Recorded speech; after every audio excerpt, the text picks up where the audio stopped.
അതിനു വേണ്ടി അധികം സമയം കളയണ്ട. എനിക്കിഷ്ടം വേണ്ടേ വേണ്ടത്, ഇപ്പോൾ ഇഷ്ടമല്ലേ വേണ്ടത്. വെറും ഇത്തരമൊരു കാര്യം പറയും. കേട്ടല്ലോ, ഒരു പ്രമുഖ മാപ്രയോട് മുഖ്യമന്ത്രി പറഞ്ഞതാണ് അസംബന്ധം ചോദിക്കാൻ വേണ്ടി സമയമെടുക്കരുത്. SFIOയുടെ കുറ്റപത്രത്തെ ഹൈക്കോടതി സ്റ്റേ ചെയ്തതിനെ മുൻനിർത്തിക്കൊണ്ടുള്ള ചോദ്യമാണ്.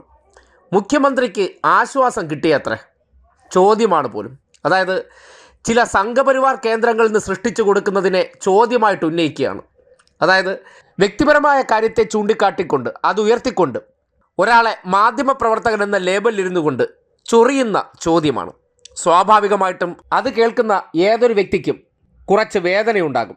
അതിൻ്റെ അടിസ്ഥാനത്തിലാണ് മുഖ്യമന്ത്രി ഇന്ന് റിപ്പോർട്ടർ ചാനലിലെ പ്രമുഖ മാപ്രയോട് ഈ രീതിയിലുള്ള മറുപടി പറയേണ്ടി വന്നത്.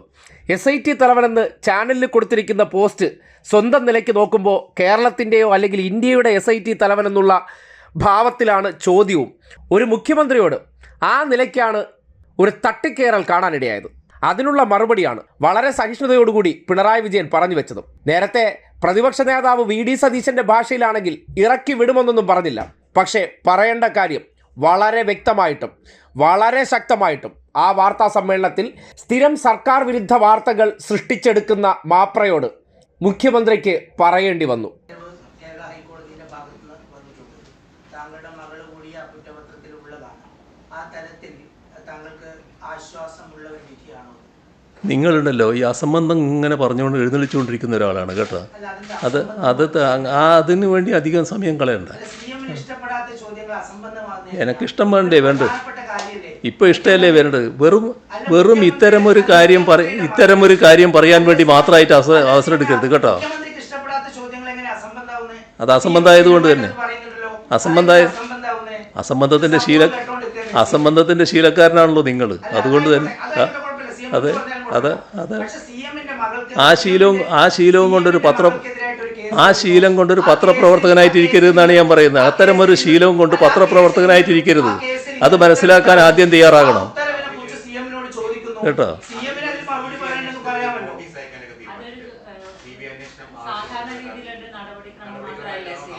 ഏത്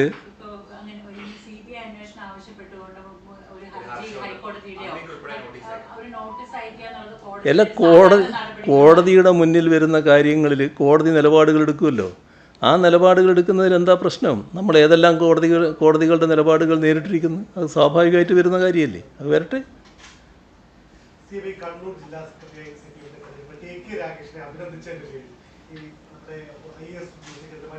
ചിലർക്കിനിയിപ്പോൾ ഇത്തരം ചോദ്യങ്ങൾ ചോദിച്ചത് അസഹിഷ്ണുത എന്ന നിലയ്ക്ക് പ്രചരിപ്പിക്കും.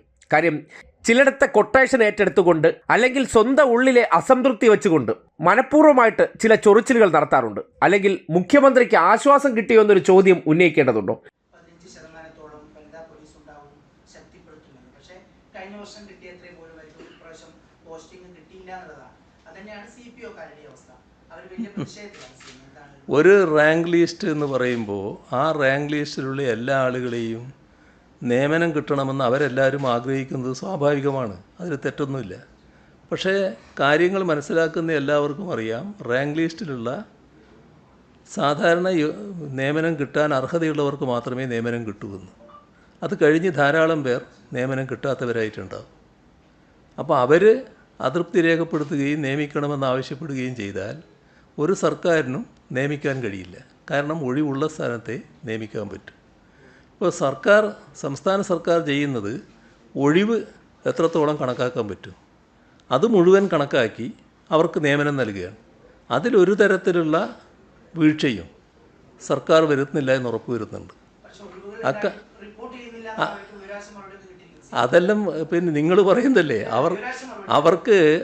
അവരുടെ പരാതികളുടെ ഭാഗമായിട്ട് കാണേണ്ട കാര്യം ഈ കാര്യത്തിൽ ആവശ്യമായ എല്ലാ ഉറപ്പും ഒഴിവുകൾ റിപ്പോർട്ട് ചെയ്യുന്ന കാര്യത്തിലും അത് നിയമനമായി മാറുന്ന കാര്യത്തിലും ആവശ്യമായ നടപടികളെല്ലാം സർക്കാർ സ്വീകരിച്ചു വരികയാണ്. അതിനകത്തൊരു തരത്തിലുള്ള ചാഞ്ചല്യവും ഉണ്ടാകില്ല. അതേ നില തന്നെ സ്വീകരിച്ചു പോകും. SFIO കൊണ്ടുവന്ന കുറ്റപത്രത്തിൽ SFIO ചെയ്യാൻ പോകുന്ന നടപടികളെ ഹൈക്കോടതി സ്റ്റേ ചെയ്യുമ്പോൾ സ്വാഭാവികമായിട്ടും അതിനനുകൂലവും ആരുടെ പക്ഷമാണ് ശരിയെന്ന് ഹൈക്കോടതിക്ക് ബോധ്യപ്പെട്ടിരിക്കുന്നു എന്നുള്ളതാണ് ചോദ്യം. അവിടെയാണ് ആശ്വാസം കിട്ടിയോ എന്ന തരത്തിലൊക്കെ ചോദ്യവുമായി വരുമ്പോൾ എന്ത് മറുപടിയാണ് തിരിച്ചു കൊടുക്കേണ്ടത്? മാപ്ര എന്ന പരിഗണനയിൽ ഇരുന്നു കൊണ്ട് അല്ലെങ്കിൽ അതിൻ്റെ കവചം ഉപയോഗിച്ചുകൊണ്ട് ഞാൻ സൂപ്പർ ചോദ്യം ചോദിക്കുന്ന ആൾ എന്ന നിലയ്ക്ക് പേരെടുക്കാനുള്ള പരിശ്രമമാണ്. ആ പരിശ്രമത്തിനാണ് ഇങ്ങനെയുള്ളൊരു മറുപടി കിട്ടിയത്. പലപ്പോഴും പല വാർത്താ സമ്മേളനങ്ങളിലും ഇതുപോലെ ചാനൽ വ്യക്തിയുടെ ചിത്രം വെച്ചിട്ട് ഈ ചൊറിയൽ ചോദ്യങ്ങൾ ചോദിക്കും, എന്നിട്ട് സ്വയം പേരെടുക്കാൻ പരിശ്രമിക്കുകയാണ്. പിണറായി വിജയനോട് ചോദ്യം ചോദിക്കുന്ന ആളെന്ന നിലയ്ക്ക് സംഘപരിവാറുകാർക്ക് ആഘോഷിക്കാൻ വേണ്ടിയുള്ള ചില ക്ലിപ്പിംഗ്സിനുള്ള പരിശ്രമമായിരുന്നു. വായടപ്പിച്ചുള്ള മറുപടി കൊടുത്തിട്ടുണ്ട്. ഇതേ വാർത്താ സമ്മേളനത്തിൽ തന്നെ ഈ ചൊറിച്ചിലുള്ള മറുപടി കിട്ടിയതിന് ശേഷം ബാക്കിയുള്ള മാധ്യമപ്രവർത്തകരുടെ ഒന്നും പിന്തുണ കിട്ടാതെ വന്നപ്പോൾ ഏറ്റവും ഒടുവിൽ മറ്റൊരു ചോദ്യമായിട്ട് വന്നു. ശരിയായിട്ടുള്ള ചോദ്യം ശരിയായ രീതിയിൽ ഏത് മാപ്ര ചോദിച്ചാലും അസഹിഷ്ണുതയില്ലാതെ മറുപടി പറയും മുഖ്യമന്ത്രി എന്നുള്ളതിൻ്റെ തെളിവാണ് ആ ചോദ്യത്തിന് വളരെ കൃത്യമായിട്ടുള്ള മറുപടി കൊടുത്തത്. അതിൽ നിന്ന് മനസ്സിലാക്കേണ്ട കാര്യം എന്താണ്? മനഃപൂർവ്വം ചില കൊട്ടേഷൻ എടുത്തിട്ട് വന്നിട്ട് എനിക്ക് പേരെടുക്കാൻ വേണ്ടി ഞാൻ എന്തോ സൂപ്പർ മാപ്രയാണ്, സൂപ്പർ SIT ചമയാൻ ശ്രമിച്ചു കഴിഞ്ഞാൽ ഈ രീതിയിൽ ഒരു പൊതുശല്യമായിട്ടുള്ള മറുപടി തന്നെയായിരിക്കും, ഈ രീതിയിൽ പൊതുശല്യമായിട്ട് ചിത്രീകരിച്ചുള്ള മറുപടി തന്നെയായിരിക്കും ഉണ്ടാകുന്നത്. കാര്യം ഈ ഉശിര് സർക്കാരിനെതിരെ മാത്രമേ കാണാനുള്ളൂ. സർക്കാർ വിരുദ്ധ വാർത്തകൾ സൃഷ്ടിക്കാൻ കാട്ടുന്ന ഉശിരിനോട് ഈ രീതിയിൽ തന്നെ മറുപടി പറയേണ്ടതുണ്ട്. ഈ രീതിയിൽ തന്നെയാണ് അതിനെ ഇഗ്നോർ ചെയ്യേണ്ടതെന്ന് നിസ്സംശയം പറയാം.